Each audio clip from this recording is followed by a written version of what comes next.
Assalamualaikum warahmatullahi wabarakatuh. Ketemu lagi di Dongeng Tengah Malam. Semoga teman-teman semua selalu tetap diberikan kesehatan dan semangat selalu. Jangan sampai kendor semangat ya. Karena hidup adalah perjuangan, tapi tanpa semangat perjuangan tidak ada artinya. Untuk yang belum subscribe, jangan lupa subscribe, komentarnya, dan like-nya.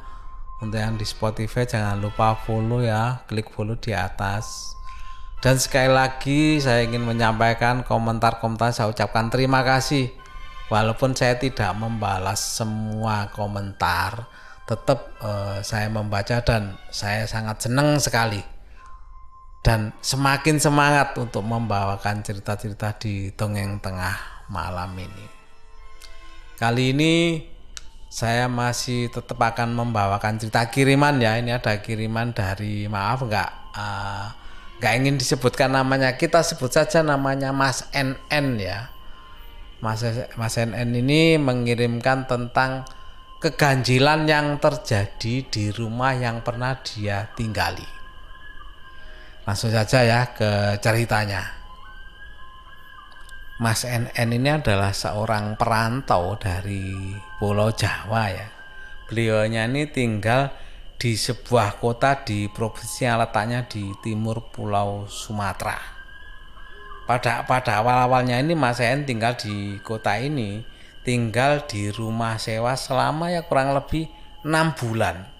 Jadi selama tinggal di rumah tersebut, rumah pertama yang dia tinggali ya, selama merantau ini, itu tidak ada perasaan apa-apa, merasa sangat nyaman dan betah. Tak ada satupun gangguan yang aneh. Jadi selama di situ sampai akhirnya Mas NN ini karena bekerja keras di sana ya, bisa mengumpulkan duit, ditabung, dan bisa membeli rumah sendiri di lokasi lain. Salut ya buat Mas NN, dengan kerja kerasnya akhirnya membuahkan hasil, bisa membuat tempat tinggal impian sendiri bagi Mas NN.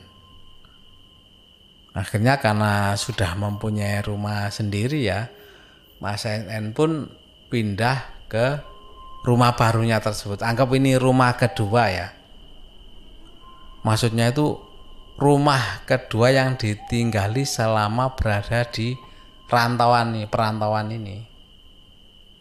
Seperti di rumahnya yang pertama ditinggali, Mas NN di rumah kedua ini juga merasakan nyaman.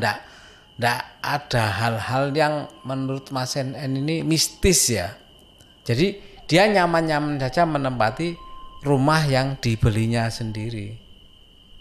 Sampai selang beberapa bulan kemudian, secara nggak sengaja ya, Mas NN ini bertemu dengan tetangga sebelah rumahnya yang pertama kali ditinggal, yang kontrak dulu itu. Dan ketemunya itu kebetulan pas di rumah sakit. Jadi sama-sama membesuk orang sakit karena lama nggak bertemu ya. Begitu ketemu di situ ya akhirnya ngobrol ngalor ngidul, mengingat kejadian dulu waktu jadi tetanggaan ya. Nah pada kesempatan itu tetangganya itu sempat bercerita bahwa rumah yang pertama ini yang ditempati Mas NN ini itu masih kosong dan belum berpenghuni. Tapi ngerinya katanya setiap malam itu mereka selalu mendengar perempuan mandi sembari bersenandung. Kebetulan memang posisi kamar mandi rumahnya ini bersebelahan dengan ruang keluarga rumah tetangga tadi. Makanya mungkin mereka bisa mendengar jadi suara-suara dari rumah ditempati Mas NN pertama itu. Padahal jelas-jelas rumah tersebut tuh kosong dan gelap. Karena memang lampu-lampunya kan pada mati, gak ada yang menempati. Mendengar cerita itu Mas NN pun merasa aneh. Karena apa? selama Mas Senen tinggal kan nggak waktunya dikit loh, lebih kurang 6 bulan ya. Selama tinggal di situ, Mas Senen itu tidak merasakan ada gangguan apapun. Bahkan tetangga-tetangga pun nggak pernah membicarakan ada keanehan-keanehan di lingkungan tersebut. Makanya Mas Senen juga merasa ngeri juga ya, takut juga gitu loh mendengar cerita dari tetangganya itu.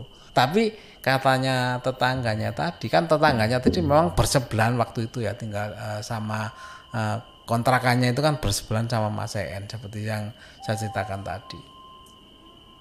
Mas En dan tetangganya juga sama-sama merasa aneh karena dulu nggak ada apa-apa.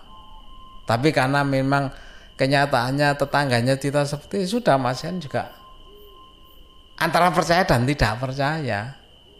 Karena Mas En nggak ngalami hal-hal itu waktu tinggal di situ. Bahkan merasakan hal nyaman gitu loh tinggal di situ itu. Ya Mas En hanya bisa geleng-geleng kepala aja. Demikian juga di rumah tinggal yang kedua yang dibeli sendiri nih ya sama Mas En. Itu merasa sangat nyaman bagi Mas En dan betah tinggal di rumah ini karena seperti rumah pertama ditinggali dan rumah kedua ini pun bagi Mas En itu memberikan kenyamanan. Bahkan rumah yang kedua ini yang dibeli sendiri ini sempat ditinggali Mas En sampai lebih kurang 5 tahun ya. Sampai kemudian Mas En ini memutuskan untuk menjual rumah kedua ini kepada seorang polisi karena Mas En mau pindah ke rumah baru. Jadi alhamdulillah bisa beli rumah lain yang lebih besar, lebih luas. Makanya rumah yang kedua, anggap rumah kedua ya, ditinggali kedua ya selama merantau ini dijual sama Mas En ke polisi tersebut. Dan setelah rumah kedua ini terjual, Mas En pun ya nggak mencari informasi ya gimana yang tinggal setelah dia nggak adalah ngorek-ngorek keterangan seperti itu sampai lebih kurang 1 tahun ya setelah rumah itu dijual, setelah pindahan Mas NN ke rumah yang ketiga, ternyata ada kejadian aneh juga yang berulang. Suatu hari Mas NN ini mendapatkan telepon dari temennya, sebut saja Robi ya, yang ternyata telah menjadi pemilik baru rumahnya yang kedua tersebut. Rupanya rumah yang kedua ini sudah berganti pemilik dalam waktu tidak lebih dari 1 tahun. Agak janggal juga sih waktu mendengar telepon dari temannya Robi ini, kok dia menjadi pemiliknya dari rumah yang kedua ini. Padahal dulu Mas En jelas-jelas bahwa dia dijual ke seorang polisi karena melihat rumahnya Mas En waktu itu merasa seneng gitu loh dengan rumah yang ditinggali Mas En yang kedua itu. Dalam telepon setelah ngobrol sana sini ya, karena kan temen ya, Robi pun akhirnya menyampaikan keluhan yang dialaminya di rumahnya yang kedua dari Mas NN ini. Mas Robi mengeluhkan keangkeran rumah tersebut. Nah, Mas NN bingung, maksudnya rumahnya angker gimana? Wong selama ditinggali nggak ada masalah, nyaman-nyaman saja. Bahkan kata Mas NN, kalau memang rumah itu angker, nggak mungkin dia bisa bertahan sampai 5 tahun tinggal di rumah itu. Tetapi Robi ini ngotot bahwa rumahnya yang ditinggali sekarang, bekas rumahnya Mas NN ini, bahwa itu bener-bener angker. Akhirnya karena adu argumentasi ya, karena Mas En merasa bahwa rumah itu nggak ada masalah, nggak berdasar. Robi menyampaikan bahwa rumah itu angker. Akhirnya sudah, karena atau nggak ketemu, Robi pun akhirnya bercerita kejadian-kejadian yang dialami selama dia tinggal di rumah itu. Bahwa menurut Robi ini bahwa dia hampir tiap malam itu diganggu. Jadi tiap malam itu katanya selalu ada yang mengetuk pintu rumahnya, tapi begitu dibuka pintu itu tidak ada siapa-siapa. Dan yang paling membuat Robi ketakutan adalah pada suatu malam Robi kan pulang rumah sekitar pukul 2 dini hari. Begitu masuk rumah, dilihatnya istrinya itu sedang sibuk di dapur. Waktu itu Robi pun agak heran, masih jam 2 pagi istrinya kok sudah sibuk di dapur. Tapi ya sudahlah, mungkin ada kegiatan yang lain atau apa ya. Sempat disapa sama Robi, tapi yang disapa ini istrinya di dapur itu hanya diem saja. Dan Robi waktu itu masih positive thinking ya. Mungkin karena kesibukan istrinya nggak memperhatikan dia berkata atau mungkin menjawab sambil lalu, ya sudah. Akhirnya sama Robi ya ditinggalkanlah istrinya di dapur tadi untuk masuk ke kamarnya. Begitu masuk ke kamar, kan maksudnya Robi mau berganti baju ya, karena habis kerja kan. Begitu masuk ke kamar, betapa kagetnya Robi ini. Karena apa? Di kamarnya dia menemukan istrinya itu sedang tidur pulas dengan mengenakan pakaian atau daster yang sama persis dengan yang dilihat istrinya pada waktu itu di dapur. Lah, terus yang di dapur tadi siapa? Melihat kenyataan itu otomatis Robi ya bisa dibayangkan ketakutannya. Karena apa? Terornya tidak hanya sampai mengetuk pintu dibuka nggak ada siapa-siapa. Ini bahkan terornya itu bahwa makhluk ini bisa menyerupai istrinya. Ya otomatis namanya Robi ini ya sangat ketakutan sekali. Makanya dia ceritakan ke Mas NN ini. Mendengar cerita dari Robi ini, Mas NN otomatis jadi speechless gitu loh. Karena apa? Tak satu pun kejadian ganjil yang pernah dialami atau yang menimpa Mas NN ini ketika tinggal di rumah yang kedua ini. Bagaimana bisa rumah tersebut jadi berhantu gitu loh, begitu Mas NN tidak tinggal di situ lagi.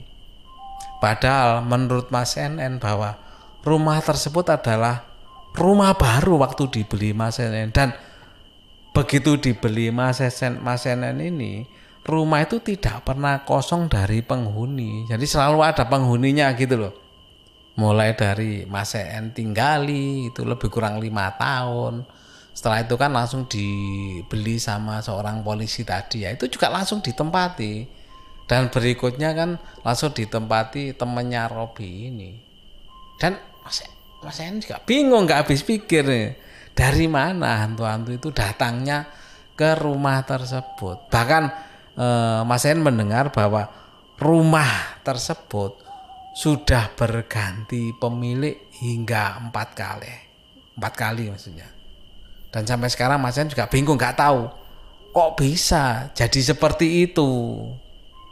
Dan sampai sekarang Mas NN pun nggak tahu jawabannya gimana.